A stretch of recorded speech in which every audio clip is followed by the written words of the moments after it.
করে ভারত ভাগ হয়নি, হয়েছে বাংলা ভাগ।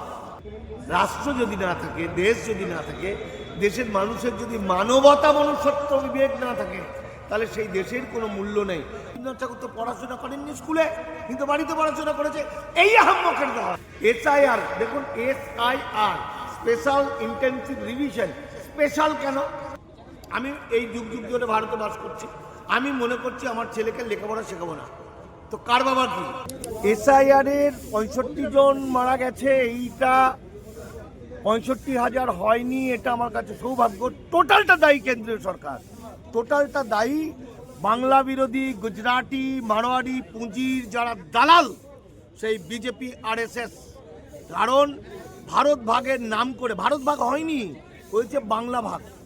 রাতারাতি বাংলাকে ভাগ করে দেওয়া হয়েছে, বাংলার মানুষকে, একটা অংশের মানুষকে বেনাগরিক ঘোষণা করা হয়েছে। সেটা তাকে, বেনাগরিকরা জানতো না বেনাগরিক, এখন তারা জানতে পারছে বেনাগরিক। সুতরাং এর জন্য দায়ী সম্পূর্ণ কেন্দ্রীয় সরকার, সম্পূর্ণ অমিত শাহ, নরেন্দ্র মোদী এবং এরা।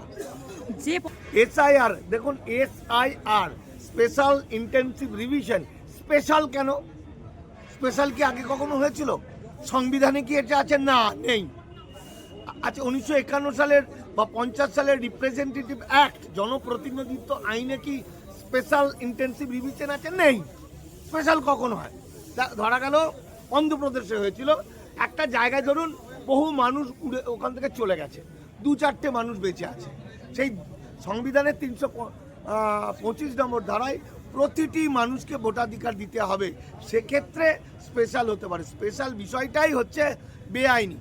আর এই যে মুখ্য নির্বাচনী আধিকারিক যাকে রাখা হয়েছে, তাকেও এক অর্থে অসাংবিধানিকভাবেই রাখা হয়েছে, এবং টোটাল ব্যাপারটাই হচ্ছে অসাংবিধানিক পদ্ধতি। আপনি বলুন তো, বলা হচ্ছে 2002 যাদের নাম নেই তাদের কি দেখাতে হবে?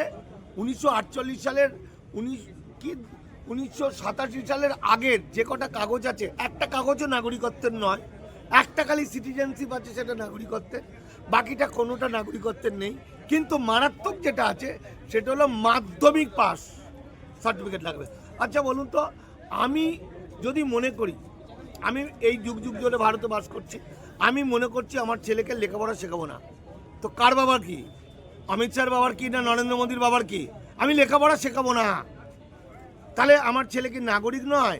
আর নাগরিক তারা বলার কে? তারা কোথা থেকে এসছে? নাগরিক তো আমরা বাই ন্যাচারাল, আমরা তো যুগ যুগ ধরে ভারতবর্ষের বাসিন্দা, আমরা নাগরিক। ফলে আজকে যদি ভাগ্যিস রবীন্দ্রনাথ ঠাকুর আজকে ছিল না, তাহলে আজকে অমর্ত্য সেনকে যেভাবে ডাকাডাকি করা হয়েছে, ঠিক একই পদ্ধতিতে রবীন্দ্রনাথ ঠাকুরও যদি 2002 ভোটের তালিকায় নাম না থাকতো, যদি ভোট না দিতেন বা বাইরে কোথাও যেতেন, হয়তো নোবেল পুরস্কার আনতে গেলেন রবীন্দ্রনাথ ঠাকুর, তাহলে ছিলেন না, নামটা ওঠেনি সেই বছর হয়তো। তাহলে রবীন্দ্রনাথ ঠাকুরকে কি দেখাতে হতো? মাধ্যমিকের কাগজ। কিন্তু রবীন্দ্রনাথ ঠাকুর তো পড়াশোনা করেননি স্কুলে, কিন্তু বাড়িতে পড়াশোনা করেছে। এই আহাম্মকের দল, এই যে নির্বাচন কমিশন, এই যে নরেন্দ্র মোদী, অমিত শাহ, এই আহাম্মকের দল বাঙালি জাতিকে টুপি পড়ানোর জন্য, বাংলা জাতিকে ধ্বংস করার জন্য কি বলছে? মাধ্যমিকের কাজে কাগজ লাগবে। নজরুল মাধ্যমিক পাস করেছিলেন? আমি জানি না, আমার মনে হচ্ছে করেননি। মাধ্যমিক পাশের লাগে না। মাধ্যমিক কেন, ডক্টরেট যারা করেন তারা রিসার্চ করেন। আমার এই যে বাংলার একজন বিখ্যাত মানুষ ছিলেন ভৈরব গঙ্গোপাধ্যায়, ক্লাস 4 পাস, এত বড় রাইটার আমি খুব কম দেখেছি, যাত্রা লেখক। তাহলে তার কি নাম উঠতো না? তাহলে এই টোটালটা হচ্ছে বেআইনি, অমানবিক, অনৈতিক, বাংলা এবং বাঙালি জাতিকে ধ্বংস করার একটা ছলনা। এবং রাজনৈতিক দলরা তারা কিন্তু একত্রিত হয়ে এর বিরুদ্ধে লড়াই করেনি, এটাই সবচেয়ে ট্র্যাজেডি। আইন তো আইনই, যখনই নাগরিকত্ব শব্দটা থাকবে তখনই তার সঙ্গে আইন, এর সঙ্গে আবেগের কোনো সম্পর্ক নেই।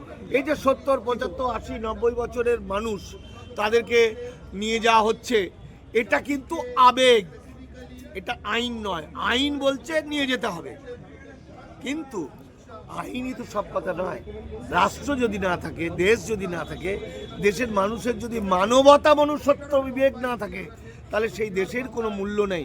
আইনের দিক থেকে হয়তো তারা ঠিকই করেছে, ঠিকই, 70 হোক, 100 বছর হোক, 150 বছর হোক, কোনো বিষয় নয়, কিন্তু মানবিক কারণে তারা অপরাধ করছে, মানুষগুলোকে কষ্ট দিচ্ছে, যা দিতে পারে না, দেওয়া উচিত নয়, এটা অপরাধ।